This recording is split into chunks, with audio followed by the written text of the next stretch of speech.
Hello दोस्तों, मैं हूं आपका होस्ट एंड दोस्त विनोद कुमार कुशवाहा और आप देख रहे हैं सीनी टॉकर चैनल। तो आज के इस वीडियो में हम सी सीजन 1 के एपिसोड नंबर 4 की कहानी को आपके सामने एक्सप्लेन करने वाले हैं। तो चलिए शुरू करते हैं। कहानी की शुरुआत टेमेक्टी जून के आर्मी से होती है, जो धीरे धीरे करके कबीले की तरफ बढ़ रही है। और इधर हम मागरा को एक पोटली निकालते हुए देखते हैं। और जब वो पोटली को लेकर बाहर निकलती है तो हम बाबा बॉस को अपने साथी के हाथों को छूकर कुछ इशारा करते हुए देखते हैं। और इधर गैदर बैग्स गाँव वालों को भड़काते हुए सबसे यही कहता है कि मागरा और उसके बच्चों को यहाँ से जाने ना दो, ताकि हम इनका सौदा करके अपनी जान बचा सके। लेकिन इसी चीज का फायदा उठाते हुए कोफून उसके गले पर चाकू रखकर अपनी फैमिली से यहाँ से चलने को कहता है। और बाबा बॉस मटल और अपने साथी को लेकर वहाँ से जाने लगता है। तब सैडो की माँ के कहने पर सैडो भी उनके साथ पीछे पीछे चलने लगती है। और आगे जाने के बाद गैदर बैग्स कोफून से यही कहता है कि मैं तुम्हारे किसी काम का नहीं हूँ, मुझे जाने दो। जिस पर हनीवा उससे यही कहती है कि इसे मार डालना चाहिए। जिस पर कोफून उसे मना करते हुए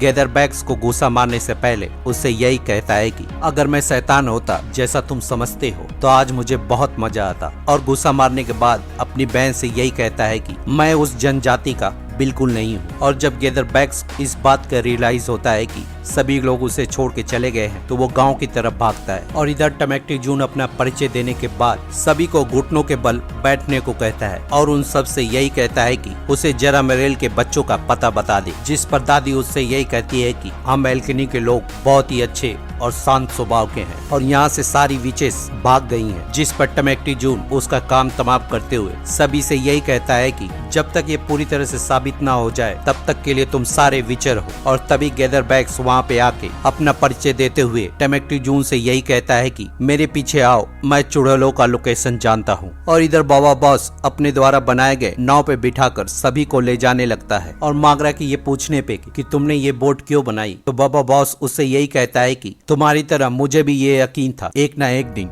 ये दिन जरूर आएगा। और जब ये दिन आए तो हम इस चीज का उपयोग करके जीवित रह सके। और फिर हम कुत्तों की भौंकने की आवाज को सुनते हुए ये देखते हैं कि गैदर बैग्स अपने कहे के मुताबिक उन्हें नदी के किनारे पे ले आता है। और फिर हम देखते हैं कि टेमेक्टी जून के आदमी धीरे धीरे करके नदी के चारों तरफ फैल जाते हैं। और जब टेमेक्टी जून को ये एहसास होता है कि वो लोग बहुत करीब हैं, तो वो हनीवा और कोफून से कहता है कि मैंने तुम लोगों को अपनी पूरी जिंदगी ढूंढा है और मैं वहाँ पे भी था जब तुम लोग पैदा हुए थे। और मैंने भी तुम्हारी पहली बार रोने की आवाज सुनी थी और तब से मैंने तुम्हें ढूंढने के लिए अपनी पूरी जिंदगी समर्पित कर दी। और तुम्हें ढूंढने के लिए न जाने मैंने कितने लोगों को मारा है। और तुम लोग चाहो तो गाँव वालों को बचा सकते हो, क्योंकि वो लोग अब मेरे रहमो करम पे ही जिंदा है। इसलिए उन्हें बचाने के लिए बोलो, ताकि मैं तुम्हारी आवाज एक बार फिर से सुन सकूं। और फिर हम लोग मिलकर रानी केन के पास जाएंगे। पर कोफून और हनीवा उन्हें कोई जवाब नहीं देते हैं। और फिर जनरल अपने आदमियों को उन पे हमला करने के लिए बोलता है और उसके आदेश पे उसके आदमी पानी में उतर जाते हैं। और फिर बाबा बॉस इस लड़ाई की शुरुआत करते हुए उनके एक आदमी को मार डालता है और इधर मटल को खींचते हुए उसे मार डालते हैं। और उनका दूसरा शिकार आर्का होता है। और फिर सभी लोग मिलकर उन लोगों से लड़ने लगते हैं, जहाँ आर्का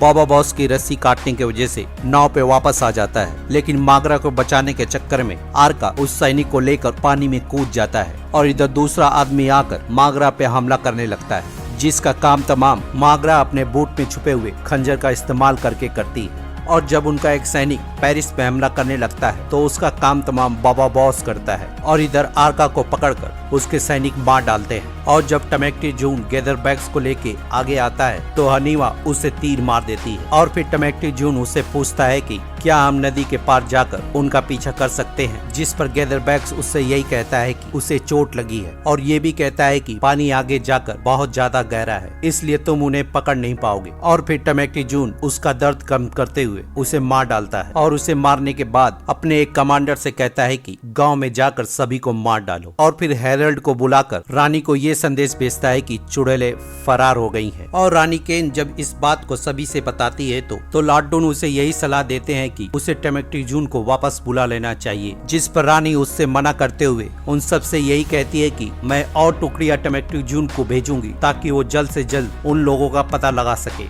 जिस पर सभी लोगों का यही मानना होता है कि उन्हें अब और टुकड़ी टेमेक्टी जून को नहीं भेजनी चाहिए। और लॉर्ड डोन उसे यही कहते हैं कि हम इस जंग की वजह से बहुत सारे लोग और बहुत सारा खजाना गवा चुके हैं, और वो भी सिर्फ उस आदमी के लिए जिससे आप कभी प्यार करती थी, और वो आपको छोड़ के भाग गया। और अब यहाँ के आम लोग भी कहने लगे हैं कि हम एक प्यार में हारी हुई रानी के राज्य में जी रहे हैं, और इस बात से रानी इमोशनल होकर वहाँ से चली जाती है। और इधर कुछ दूर चलने के बाद पेरिस हनीवा और कोफून को जेरा मेरेल का संदेश देती है, जिसे पढ़ते हुए पता चलता है कि वो लोग रिवर को फॉलो करते हुए द ग्रेट लेवेंडर रोड तक पहुंच जाएंगे, और उस रोड को फॉलो करते हुए तुम लोग हाउस ऑफ वन तक पहुंच जाओगे, जहां पर हम लोग मिलकर एक नया राज्य बनाएंगे। उस मैसेज को पढ़ने के बाद कोफून यही कहता है कि हम लोग कितनी देर तक इस नदी में भटकते रहेंगे, जिस पर हनीवा उससे यही कहती है कि उसने जरूर हमारे लिए कोई न कोई संकेत जरूर छोड़े होंगे, जिस पर माग्रा उससे यही सजेशन देती है कि हमें इस नदी को छोड़ते हुए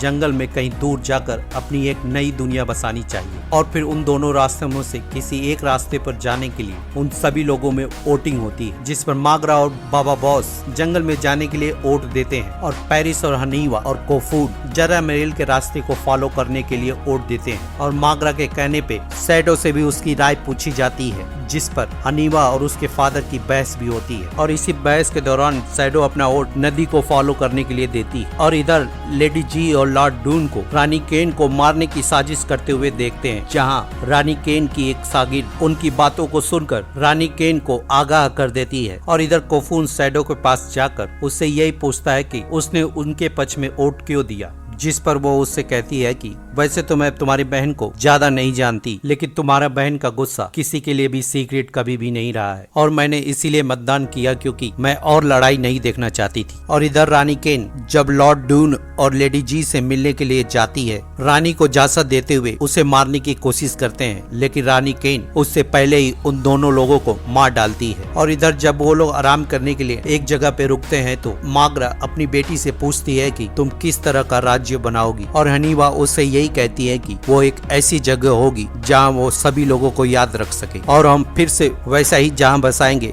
जैसा पहले था, और वहाँ सभी लोग मिलकर ज्ञान और किताबों की मदद से उसे बेहतर बनाएंगे। जिस पर माग्रा उससे यही पूछती है कि तुम्हारे पिता के द्वारा बनाए गए राज्य में तुम तो प्रिंसेस होगी, लेकिन मैं कहाँ पर होंगी, जिस पर हनीवा उससे यही कहती है कि आप वहाँ की महारानी होंगी, जिस पर माग्रा उससे यही कहती है कि मुझे ऐसा बिल्कुल नहीं लगता, क्योंकि तुम्हारे राज्य में अधिकतर लोग देखने वाले होंगे, और तुम्हारे पिता के पास भी दृष्टि होगी, और मैं एक अंधी हूँ, और इसीलिए ये सच नहीं हो सकता। और फिर हम माग्रा को उस पोटली को जेब से निकालकर अपने सीने में दबाते हुए देखते हैं, और सभी के सो जाने के बाद उनकी बहुत सारी चीजें और वो पोटली कोई शख्स चुरा कर ले जाता है। और जब सुबह उठकर उस चीज का पता चलता है, तो बाबा बॉस से उसके पिता की आखिरी निशानी को बार बार ढूंढने के लिए कहती है। और इसी बीच कोफून की नजर एक शख्स पे जाती है, जहां वो सभी को बताता है कि मैं जानता हूं कि हमारी चीजें किसने चुराई है। और इधर जब रानी को पता चलता है कि लॉर्ड डून और लेडी जी को मारने की वजह से उसे गिरफ्तार करने वाले हैं, वो डैम के कंट्रोल सेंटर में जाकर